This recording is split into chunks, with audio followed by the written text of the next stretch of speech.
the Joan Quinn Profiles. As an editor for Andy Warhol's Interview, the Los Angeles Herald-Examiner, LA Style, and Detour magazines, Joan covered the social set, the Hollywood hotshots, the international art scene, the mysteries of food, the excitement of travel, and the fabulous world of fashion. Joan continues to find creative people on the cutting edge who make things happen. Here's Joan Agajanian Quinn. Hi, I'm Joan Quinn, and welcome to the Joan Quinn Profiles. You're going to like our show today because we have actress Beata Pozniak and singer Cameron Silver. So stay with us as we profile each guest.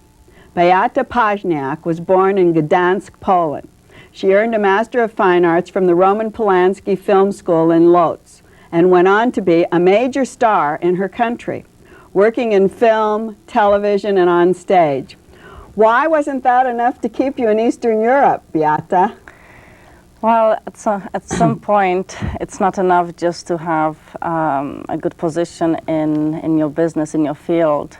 Where I was thinking that if ever I would have a family and children, I do not want them to grow up in Poland, because it was that time when I was doing the martial law. I'm from Gdańsk, as you said, which is the home of solidarity. And it was very difficult. For many months, everything was closed. We had food coupons, nothing to eat. I would look out the window, and there were tanks for miles. There was police hour. We could not listen to the news. It was just like maybe 1 hour a day, a program run by the government. And I thought, this is it. It's time for a change. And I always had a dream to come to here, to America. I was always, my biggest nourishment really were American films. And that's what I saw in Poland, and I thought, wow, I want to be there sometime, and that's how it happened. In a short time, while you were in school and as you were out of school, I'd say in, 10 years, you made 15 films, you were on the stage all the time. You were a major person there, and it still didn't change the lifestyle. It was great here for yourself, but what does it matter if you get your food coupons and you have nothing to eat? You live the same way as everyone else. I thought, you know, I have to live better no matter what. And even when I came here with a one-way ticket, I thought, even if I would have to change my career, my occupation, I'm ready to do it, because I cannot, you know, live like that anymore. So you came here with the one-way ticket. Was that in 1986 when you came when the to borders opened, that's when I just decided this is it. And I took like a 6-month visa just to have like a culture exchange, see what happens. And I came here with a film of mine, Andrzej Wajda's film at the AFI Film Festival. And how do you say his name? Andrzej Wajda. And we say Wajda. Yeah, so that's what I want. It's the same person, right? Yes. And I never saw it, because very often what happens in Poland, you work on really great projects, but you never get to see them. Rarely get to see them at that time, because they go on shelves for many reasons, censorship, I mean political reasons. And so anyway, I saw this film for the first time here with the audience, and the film went back, I stayed. Oh, that's how it was. That's how it happened. I thought, wow, what a country. That's great. You studied in New York at the Berghoff Studio? Well, first, I wanted to learn what is the American system, so I asked around, where could I study just to see how things work here, because it's a different method in Europe, different here, and I wanted just to learn. And everybody said, well, there's this guy, there's Sandy Meisner, there's with the Haag, and with Berghoff, yeah, but he's tough, so I don't think you should go to him. I said, oh, that's the person I want to go, because, you know, he will teach me something, and I don't want someone just to say, oh, this is great, fantastic. So when I met him, he said, go out, get out. And I was confused, and I said, my gosh, what did I do? And he said, no, out. You don't need me. Just get yourself an agent at work. You've got your master's, you could teach here, out. Really? And I was just like, and I felt very lost first. In the beginning, I did not know where to go, and that was an interesting introduction. He just told me that I have to really be strong, and just, he gave me really courage, and just go out there and just fight. So that was a great lesson for you. Oh, great lesson, yes. Did you come speaking English? Very little. It was very British, and of course, but the British English that we learn in school in Poland. And then I was taking classes here, and it was, instead of I would say I can't, you know, things you just learn the accent. You did go to UCLA as well, and what kind of studies did you take there? Well, because here it's a different system than in Europe. You see, in Europe you have to get a degree in order to get on stage or perform, act in films or television. Here, everybody has a chance. Everybody has this wonderful opportunity. So in order to understand the system, I thought, I will go and study. I went to AFI, UCLA, and I studied production. I wanted to see how it happens from the other side of the camera. See, in Europe, I mean, in Poland at that time, everything was run by the government. Here, I just learned that many actresses have their own production companies. They produce, and they have their own projects. And that's, one day, that's what I would like to have, and have a development. In the meantime, you did found the Theater of Discordia? Yes. Theatre Discordia? What is that? Yes, actually, Theater Discordia. Well, when you look back, we had, like, let's say, Renaissance, Baroque, medieval times. I mean, there was a style. Right now, the times we live in, anything goes. So that's Discordia for me. You know, any Baroque, everything goes. I see. But like Nietzsche says, out of chaos comes order. So I really enjoy the process here because everything goes and I'm learning so much, and that's why how I started producing and directing performance art shows, and they were like part of Peter Sellers' Los Angeles Festival.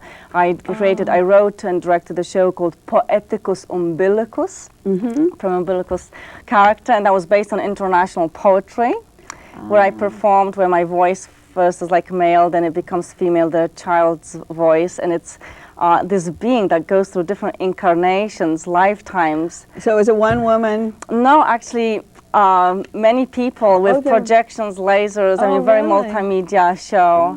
But then the message is that we have to cut that cord.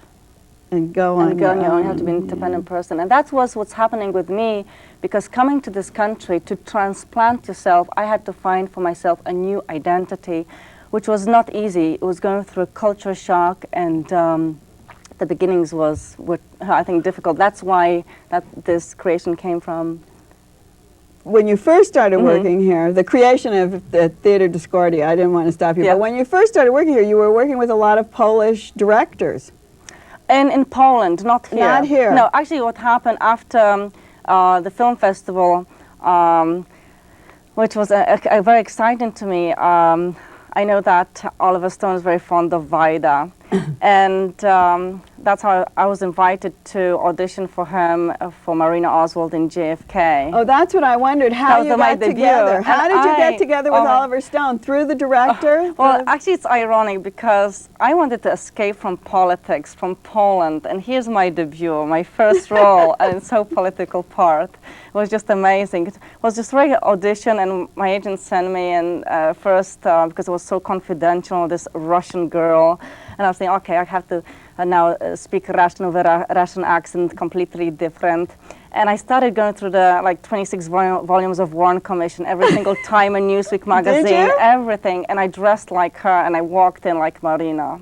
When you first went to see him, Absolutely. and that's how you got the part. Yeah. And then you developed the part, I understand, to make it a heavier part than it was. It was just a walk-on. Well, first it was just like 2 days, and what was interesting in the script when I read it, because like 2 months ongoing auditions, screen tests, and then when I read, finally I got the script, I see this, finally I got a line about Marina when it said, Marina and Lee having a fight, ad lib.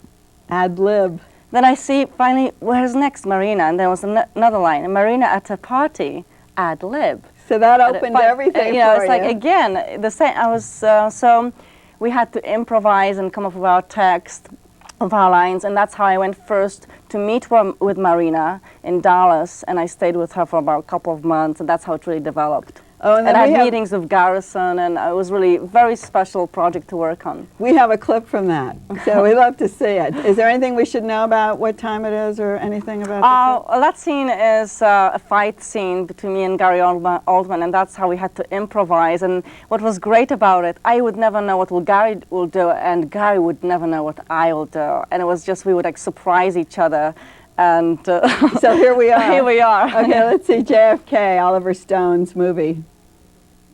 Learning English, never wants me go work. He never wants me go out. I want you alone to here. you stay here with the children. I like a dog, like a. You are not. A daughter do not treat you like in a a dog. kennel. I'm locked, like in a You are kennel. not locked. I give you freedom. You have friends here. I'm locked. There's no money here. Nothing. You go out and buy rifle. I have certain things here, Marina. I have told you I have a certain life. If you can't understand that. But why do you stop? Ruth, would you please keep out of this? Please stay there, please. For Christ's sake. Marina. Stop. No, No, stop. Are you ashamed No, that you... Russian. Ashamed that you married a Russian? I am not ashamed, but I want to marry. Well, I thought I married a lady. Yeah, that's it. Come on, hit me, yes. I thought I married a lady. You're acting like a peasant. So this is my American dream, da? Yeah, I came here. I could have stayed in Russia, you know. Well, why don't you stay in Russia? Why didn't you go back to Russia? I'll stay here with the children. I stay here with the children. You go back to Russia. This is what you want to do, huh? Da, я буду! Я буду! Мама! Hey, Успокой!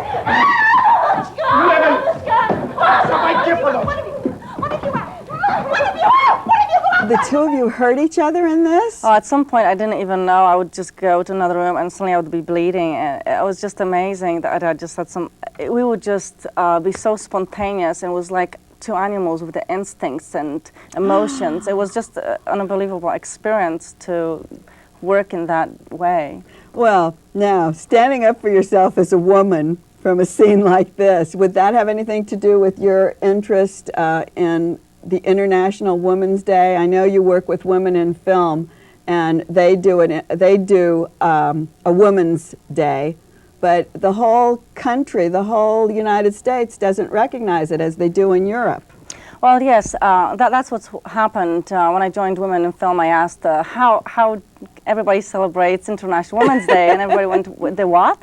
So it was exciting because this is the day I grew up with, and in the schools we would learn about what happened with women from different cultures, and usually that would be the headlines in the news, on television, how women would celebrate in China, in Switzerland, in Austria. And this day was actually formed in Copenhagen in 1910. It was a bill posted, they posted the bill, and then in 1913 it was put in motion. So symbolically, women wanted to have a voice, and this day was created to raise awareness that even 100 years ago, women were not allowed to study, go to a university, get a degree. They were not allowed to belong to libraries, to unions. So this was important to have that day, so whatever country you are in and whatever issue you want to work on, equal rights. I mean, it's interesting that the first country that gave women right to vote was New Zealand in 1893, then Australia in 1902, Finland 06, Russia in 1917, and United States 1920. We were way behind. So it's amazing to me that I realized that, you know, women really voted in the history of this country for the president 19 times only. So this day is pretty amazing that we can just celebrate and talk about and learn about different cultures and bond together and learn about each other. And you're working with someone in Washington right now. Yes, well, I said, well, what can we do? So every women's organization, all our organizations can celebrate it and learn from each other. So I wrote to the mayor, I wrote to the governor, and I wrote to the president, and I approached Congresswoman Maxine Waters, and I asked her to introduce the bill in Congress. So I'm very proud that this is happening.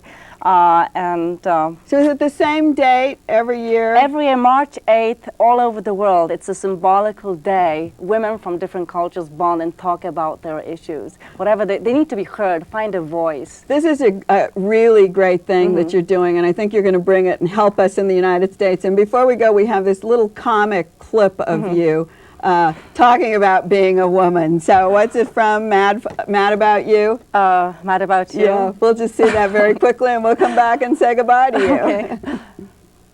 Proper or the suburbs? Minsk. Minsk. Please. And how long have you been over here? Since I leave Russian Navy. Navy? She was in the Navy? You should see her make a bed. You need a crowbar to pull the covers back. And this is Murray. You're not afraid of dogs, are you? Well, as a girl, I kill wild boar with my hands.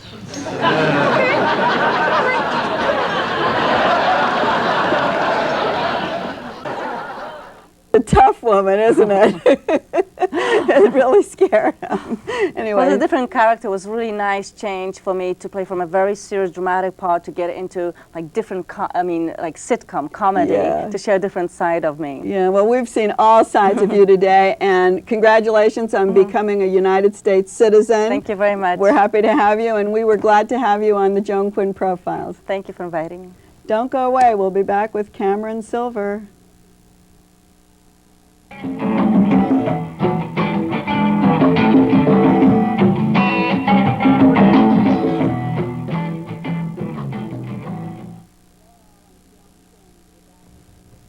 Hello, I'm Joan Quinn, and we're back with singer Cameron Silver, who feels right at home in the Beverly Hills television studios because he went to school at Beverly Hills High, and he lives just close by.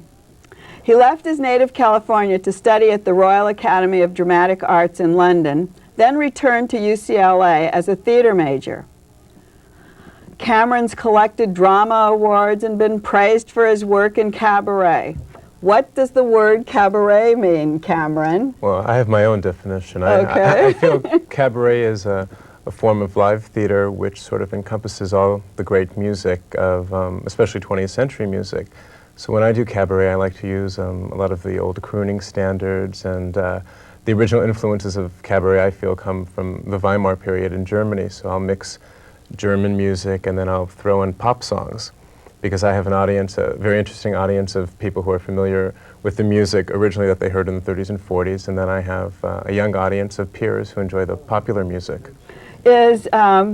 Is there an exchange with the audience? Is that part of the genre? I think that's what makes cabaret so special, is the audience really comes onto the stage in a sense. I mean, I love having an audience with hecklers. Do they talk to you? Oh yeah, they talk. Fortunately, they don't complain much, but it does make for a very special exchange between the audience. And cabaret traditionally is in a more intimate atmosphere, so it's really very special to sing songs that are often very passionate or very humorous, and really be with the audience as opposed to separated from the audience. When you were in London going to school, did you go to cabaret performances around Europe or in London? I have been to cabaret performances in London. I mean, I love the British theatre, which is just, I think, spectacular. But I didn't really find myself excited about cabaret until really the last year or 2 years, because it's sort of uprising in Los Angeles once again. I think there's a renewed popularity in cabaret, and it's always been popular in New York, and I found it was really the best avenue for me to express myself musically. Why do you think that? Why do you think there's a resurgence of that now? Well, I think we've got so much talent in Los Angeles, and I think once again, young performers are good singers and good actors, and are educated again. And I think there's a particular interest in cabaret once again, with the renewed interest with films like Schindler's List, which really historically take place at a time when cabaret was really blossoming and becoming very much what it is today. So I think with all the talent and, you know, there's not that much to do nightlife-wise in LA, and cabaret has always been a very special way to entertain yourself. And you can do it in a very small venue, actually, can't you? I just finished a very successful run at the Gardenia on Santa Monica Boulevard in La Brea, and here you only have 55 seats in a bar area, and you are really at one with the audience. I mean, if you mess up, they know you mess up, and they can see you breathe, and it's wonderful. It's so exciting. You can talk to them. You don't have that feeling of messing up. It's really Isn't live. that right? Yeah. I mean, it's really spectacular. I think it's interesting you bring it up as a trend in kind of what's happening with young people, And we were very much at the beginning of the trend with stand-up comedy, where everyone was doing stand-up because it was also a kind of attachment to the people out there and getting feedback. This is maybe a different kind of thing that's happening. Yeah, I think it's similar. I think like stand-up comedy, almost everybody felt, well, I can do stand-up comedy. And I think a lot of people go, well, I can do cabaret. Not necessarily being an excellent singer, an excellent actor, but it's... Do you think it's true? Do you have to be an excellent singer, an excellent actor? I think it helps.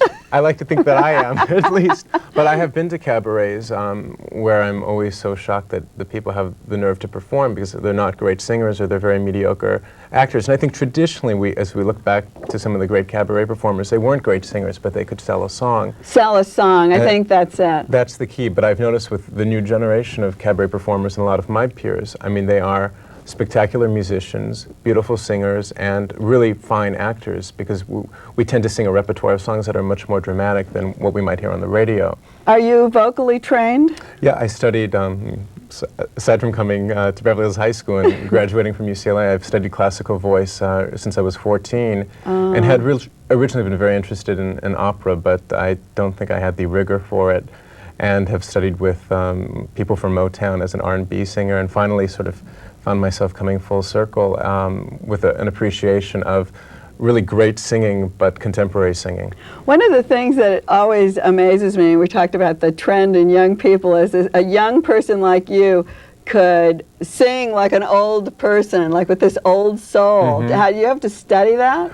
I think it's interesting to study the former performers, but what's really amazing is, having just finished the show, is looking at people, the audiences, who may have seen Sinatra perform live in his heyday, and how I may cover some of his material, and they really have a look of, I remember this. I remember hearing voices like this, and they're so charmed. And then there are people, you know, in their 20s who are my age who have never really heard this style of singing, and they just fall in love with it. You know, so it was the Harry Connick kind of tradition where... I think he opened a lot of doors. He did, and Michael Feinstein, as far as male singers in this genre, have really opened doors and sold well. Andrea Marcovici. Oh yeah, I mean, it was funny. She and I were playing the Gardenia the same week, so it was very exciting because she's really sort of the great cabaret singer of our generations. We have a clip of you at, I don't know where it is, someplace one of my performances. One of your performances in Los Angeles.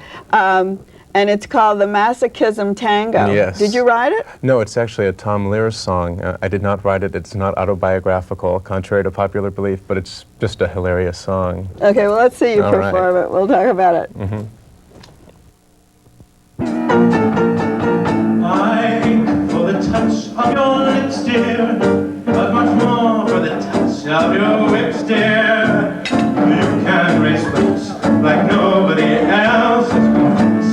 Masochism tango, but our love be a flame, not an ember.